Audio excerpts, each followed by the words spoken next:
Part 1. Fire rained down from the sky. It was so sudden.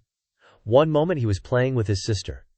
Next moment, his entire world rocked. Then, the sound of explosions hit him like sledgehammer. He took his sister's hand and scrambled towards safety. Quote, or what he thought was safety. Quote. Part 2. The Necromancer kept staring at the man's soul, desperately trying to leave its cage. The heart had given up a while back. Only the soul had remained entrapped within by the sheer force of the Necromancer's power. It desperately wanted to leave its mortal prison at last, but the power of the Necromancer's will held it in place.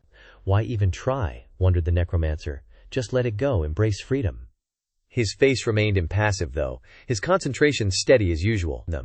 The woman, who happened to be the man's wife, had been weeping silently, holding his hand. Now she spoke up. Is there no other way? He's suffering, we all can see it. This house. Does it have to be this way? Every face in the room except the man's turned towards the Necromancer. At that moment he felt a sudden rush of power. Here was where the actual power vested. In the knowledge of his art. In the depth of his mind. The most powerful man in the country was lying helpless in his seat of power.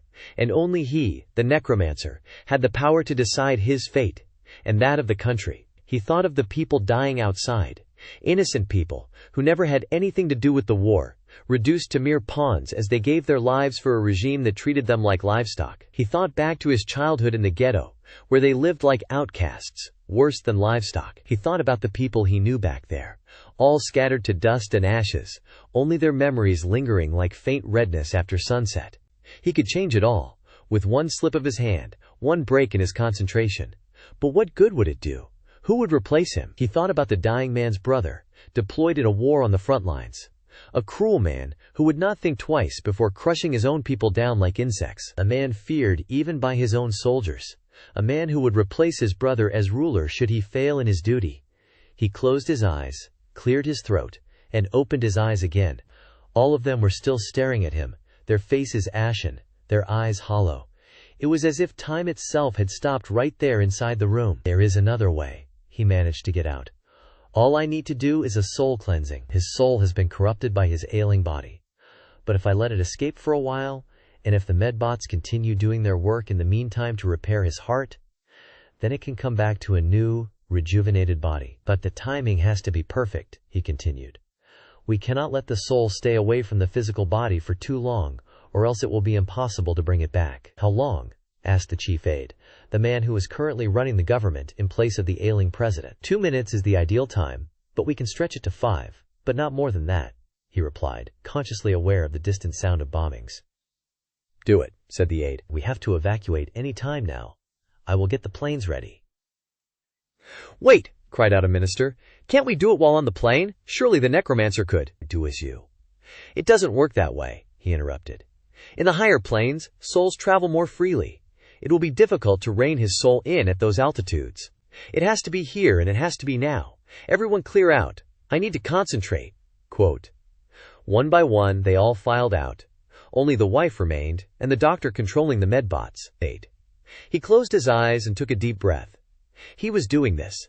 There was no coming back now. He thought one last time about the poor souls dying in the ghetto, and then started chanting softly. Part 3. He was flying in the sky. How was that possible? Last thing he remembered was him running with his sister towards the BUNKER before another explosion upended his world again. Where was he now? He started looking around frantically.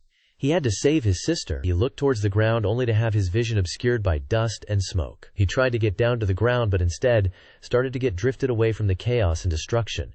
He looked up instead. A colossal palace seemed to be glowing in the distance, beckoning him frantically. It was the palace of the ruler, he vaguely seemed to remember, but he had never seen it. The ghetto was too far away from the city proper, and the palace was in the center of the city. He started hearing a rhythmic voice in his head. Something or someone from the palace seemed to be calling him, urging him towards it. He could not resist the pull however much he wanted. He realized he was leaving his sister behind. But somehow in the back of his mind, he knew he was dead. And so was she. He gave in. Maybe that was where all tormented souls go, to the palace, which controlled their lives when they were alive. Maybe the cycle continued after death also. Ook. Part 4. The medbots stopped all of a sudden. The necromancer let go of his power and slowly opened his eyes. Everything was as it appeared before the soul-cleansing ritual. He looked at the clock mounted on the wall. 5 minutes. He had cut it close, but it had paid off. The heart was back in shape, and the soul was back in place. He breathed a sigh of relief, and then opened his inner eye to examine the soul more closely. The cleansing had been accomplished successfully in the realm of the souls. Now came the reattaching part. If it went wrong, there could be all sorts of difficulties. He had seen people waking up with no memory, or with completely different personality, because naive necromancers had not paid enough attention to the reattaching. They tend to forget cleansing was only the first part. The reattaching was equally as important. He started examining the soul now to get a grip on it, and almost flinched back. It was a different soul. How was it possible? The palace had soul barriers all around to prevent errant souls from coming in. As the palace necromancer, he knew each and every person who was sick or dying, each and every soul which had a chance of escaping.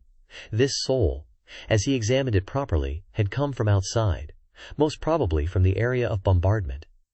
He felt a cold shiver run down his spine. Had the palace barrier been breached? He had a tour with the palace magician the previous day only, and there had been no reports of any fray in the barrier. Suddenly, without his will, the soul started getting attached to the body on its own.